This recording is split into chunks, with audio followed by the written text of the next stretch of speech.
সোনালী ভারত থিমে বিশেষ কেশরিয়া পাগড়ি। সাধারণতন্ত্র দিবসে নজর কাড়ল মোদির ফ্যাশন।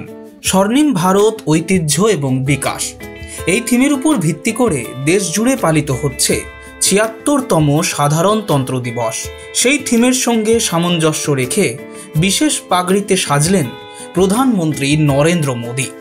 স্বর্ণিম অর্থাৎ সোনালী ভারতের চিহ্ন হিসাবে তার পাগড়িতে ছিল কাঁচা সোনার উজ্জ্বল হলুদ রং। লাল রঙের ছোঁয়াও ছিল প্রধানমন্ত্রীর পাগড়িতে।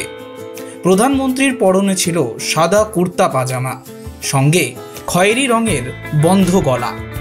বিশ্লেষকদের মতে স্বর্ণিম ভারতের প্রতীক হিসাবেই সোনালী রঙা পাগড়ি পরেছেন মোদী। তবে এই কেশরিয়া পাগড়িটি কোন রাজ্যে তৈরি সেই নিয়ে বিশদে কিছু জানা যায়নি। Bureau report, angular news.